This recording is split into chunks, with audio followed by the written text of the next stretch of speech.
Humans have a very interesting quality that we treat others how we treat ourselves. In other words, a lot of us walk around with the unconscious understanding that things will end one day, that one day you're going to die, that one day your resources will be destroyed, that one day all of your friends and family are not going to be there.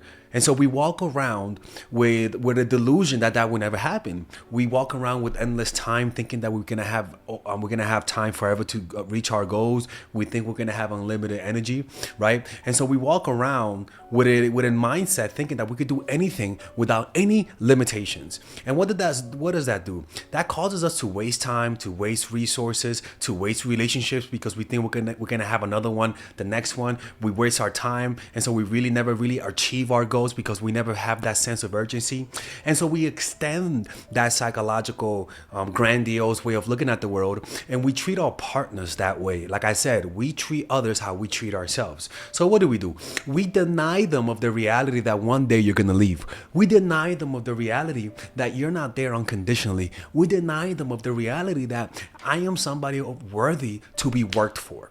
But because we are so afraid of offending, but because we have so much empathy, we have the ay bendito, I don't want to hurt them, I don't want to offend them, that we hide that reality. So what does that do? Just like it has that same psychological effect on us, it'll have on them. They're going to start to take you for granted because you're giving them the delusion that you're always going to be there no matter what. You must walk around, just like in life, you must walk around with the fear that one day things will end. This tension causes you to ground yourself in reality and to see things as they really are without the delusion. And this reality is that one day if they fuck up hard enough, you can leave. Jesus Christ. But we pamper our partners and give them the illusion that we will always be there. They become entitled and lose that fear of losing you. They get grandiose. As children, we had that sense of power with our parents. But as we grew up, our parents stopped giving us food. For example, children really do think, like little babies, the dumb little babies, they really do think that the mother's breast is an extension of their bodies, right? And so they have this sense of grandiose where they just scream and food gets there. They scream and all of a sudden a magical hand makes them feel good. And they internalize that sense of grandeur until the mother stops feeding them. And then all of a sudden they have a sense of helplessness. They have a sense of weakness. And because of that, they get grounded on reality and they actually start to grow mentally. Once they feel that physical vulnerability, it's actually good that they feel helpless. It's good that they feel some fear because it is especially good if their parents are encouraging them. Right? But the thing is that some kids never feel that. They never really feel that sense of inferiority, that fear, that needing to fit in with the group because of their parents give them the illusion that they could do that there's nothing wrong that they could do. And so they have that sense of grandiosity, and that feeling will haunt them throughout their lives because they're going to search for that feeling of grandiose, feeling strong, feeling better than somebody else without having to work for it. And because of that, they crave the feeling, we crave for that feeling in our partners. And so we create spoiled lovers. We create lovers that have no fear of losing us, right? This will unconsciously haunt them for their entire lives. And so you have to realize that romanticism is based on the realization of the reality that things are impermanent. When you're romantic, you are only being romantic because you understand that there's competition. You understand this is not a monopoly. You understand that they're not entitled to you. Any person that's entitled to you is not romantic. Any person that's entitled does not make effort, does not think about you, does not do they're just usually just self-absorbed and thinking that they're God's gift to the world. And you could tell that because they're not romantic. You could tell that because they are insensitive. They criticize. They take no criticism. They have this sense of I'm doing you a favor by being with you, and that happens because you never filter them. That's why you have to be difficult to earn. That's why they have to fear losing you. They have to fear losing you. If they don't fear losing you, this will happen. Even with our parents, if you don't fear losing your parents, like the only time when we really give the utmost respect and love to our parents is when it's when we sense their death approaching. It's just it's everything. And with our partners, we never give them that taste. They're walking around with a squinted gaze of fog of emotion, thinking that you're always gonna be there, and you're always gonna be there because they're their gift, they're God's gift to you. They start to think they're creatures worthy. Oh, we work hard to keep them in love, but we go out of our way to not have them. Oh, sorry about that. So they start to think that they're creatures worthy of worship. Why? Because you never criticize them, you never call them out on the bullshit. You make it too easy. You're always available, and when they disrespect you, you don't say anything. And just the way that you look at them, your look, you give them that look that says you could do whatever you want. I'm always gonna be there. But most importantly, you confirm that belief when they disrespect you, and you stay quiet. I'm telling you, man. It's almost like a light bulb that lights in the eye in their minds when they know that they could disrespect you and you're not gonna do nothing about it. Why would they say no to being worshipped? Why would they say no to being almost like a god? Because there's no wrong I could do because you never call me out on it. And so because of that, they start to feel like they're creatures of worship, that they could do no wrong, and we make them feel this because we pamper them too much. We don't make them fear. We don't make them fear us. We're too predictable with our reactions. We never show them our dark side. We suppress ourselves up until the last moment, and then all of a sudden you're gonna be on true crime. And so they stop paying attention to you, and you get resentful. But also because they stop paying attention to you, depending on your self-esteem, you may start doing more things to get them to validate you. And so you become very predictable. They disrespect you, they know you're gonna be there. They pull away, they know you're gonna chase. Even from the start, you didn't make them work. You gave them the illusion that the reason why you liked them is not because they worked for it, but because they're entitled to it. This is why you have to make people work for you. If they are not making effort in the beginning, what the fuck you think is gonna happen later on, man? They have to respect your time. They have to show some humbleness, some humility. They have to put themselves in a position where they are waiting for your response. But we make it too easy. They feel like they could do nothing wrong. They feel like they don't have to earn your love. And thus, they never really feel the need to keep it. You made it too easy. You spoiled them. These people either leave us or we wake them up through a bold and aggressive move. And the reason why this happens is one, you pamper them too much. You are too afraid of losing them. You don't believe you are worthy to be with them. That's usually the reason why, because you think that this is the only time you're gonna find somebody that's as good as this person, right? And so because of that, you clutch onto them because of fear of loss, fear that you're not gonna find somebody like them. Two, they get pampered as children. That's another one, right? Being pampered as children. Three, social media gives people an inflated sense of self and also low self-esteem, right? Sometimes low self-esteem isn't just accepting little. Sometimes low self-esteem is also having an inflated sense of self, right? So how do you fix these types of people? Just like anything in life, if you have an inflated ego, an inflated sense of self, the only thing that could bring you to reality is failure. And this failure means you gotta make sure that they suffer the consequences of being inconsistent. You gotta make sure they suffer the consequences of being inconsiderate, of not paying attention, of not being romantic enough, of not putting the effort to keep you interested. Yeah, I'm pointing the finger. Yeah, exactly. You are too afraid of that confrontation, and that's on you. And the more people like this, the more people do this, the worse the pool dating is going to be. You got to call out bullshit or leave for the sake of everyone. Only failure can show you the truth. And you're pampering them from that reality. Respond as life should respond to arrogance and lack of empathy, with disdain and with pushing them away. No more one-sided adoring. No more one-sided apologies.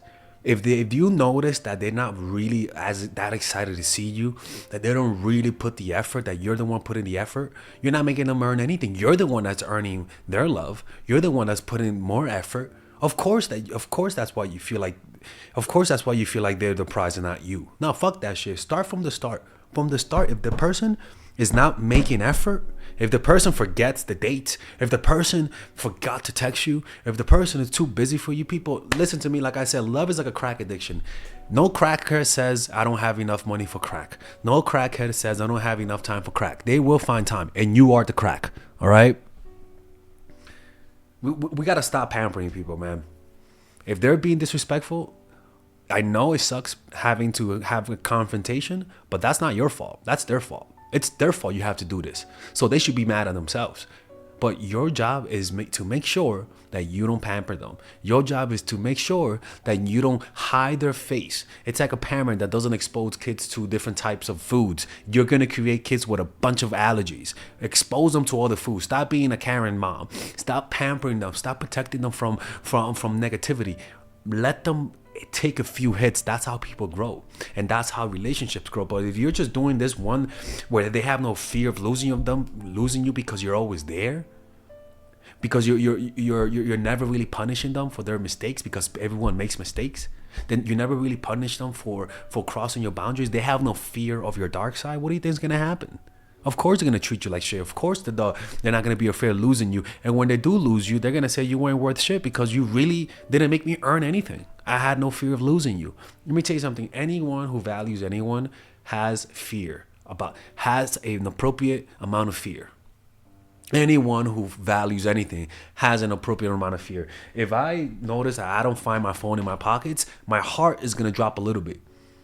Like it's just a prerequisite for any healthy attachment is fear, man. It's just how it is. And too many people value being loved and value getting some attention to relieve their inattention over having them fear losing you.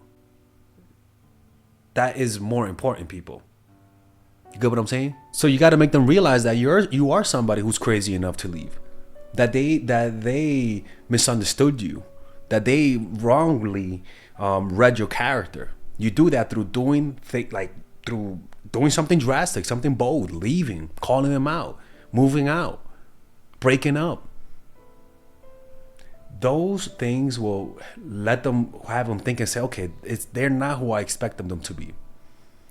But you gotta make sure that if you're gonna do something like this, you gotta follow through. You have to follow through. You can't fake this. And once they see an aggressive, bold move from you, even something that might even hurt you, two things will happen. They're either gonna leave or they're gonna reassess how they're gonna treat you. Because they thought you were weak. They thought you weren't willing to walk away because you gave them that impression. So you got to do something equally as devastating as was your passivity and timidity in the past. And this is where a lot of people are just not willing to do this because they're just too afraid. So they want respect, but they're not willing to do what it takes. It's like people who, let's just say you live in a place where you can't buy meat, right? You got to kill the little cow by yourself, right? They want meat, but they're not willing to kill the animal for the meat. You know what I'm saying? That's like if you want the respect, but you're just not willing to deal with the confrontation that leads to respect, to deal with losing some things that you like for the sake of respect. You value getting validation, getting some little bits of dopamine over respect, and this is your downfall. You don't put a value to yourself. So when there's no fear of loss, their imagination goes wild when you're not with them, right? They're always going to be thinking of ways of how to please you. You pulling away creates a gap of anxiety. Like they're not comfortable when you pull away. All of these strategies that I teach work 100% when there's fear of loss. 100%. Without fear, there is no love that comes with respect. Just spoiled brat. All right. Anyways, hopefully you guys enjoyed this video, man. If you guys ever want to work with me one-on-one, go to mindfulattraction.org.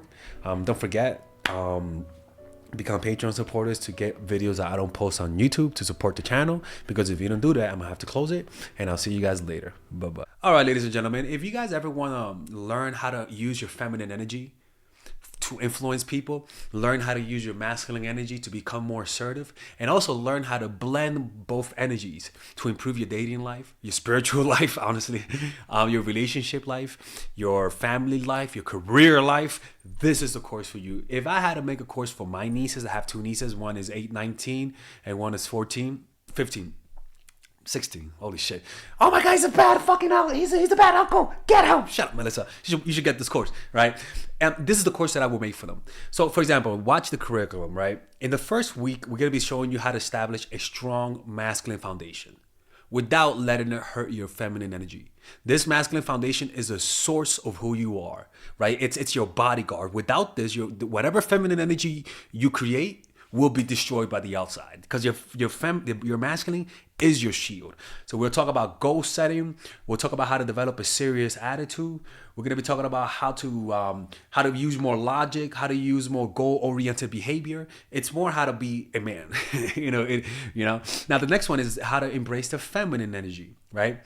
This one will teach you about how to minimize excessive masculine traits, developing self-awareness, healing abundant feminine energy, regulating your emotion, mastering voice qualities and facial expressions, surrendering control, and allowing pain to be felt.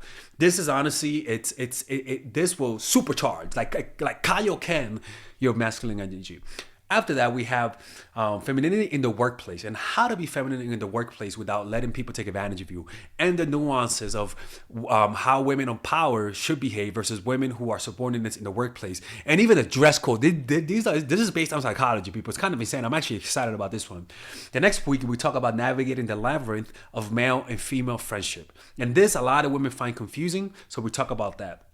And how to identify envious friends, how to identify the good friends, how to keep male friends, and how to keep female friends. Week 5, we talk about how to release the burden of the past and stop and destroy mental projections. This is actually really powerful. And then week 6, we talk about how to increase your observational power so that you can read people better. And we have a bunch of bonuses. The course starts at $99, and you guys can pre-order the course today at $69 before it goes out. If you're watching this, most likely I'm in the meditation retreat, so most likely I will be praying for all of you guys. And just click on the description down below of the video. Right there, you'll see it, and you can pre-order that course. It's gonna be out by the end of next month or the beginning of February of March. One of the two, people, because I have a 10-day retreat to do, and I want to finish the course after the retreat, because I think the ideas are gonna be so much better. All right, man. I'll see you guys later. Pre-order, man. Oh, I'm closing the channel.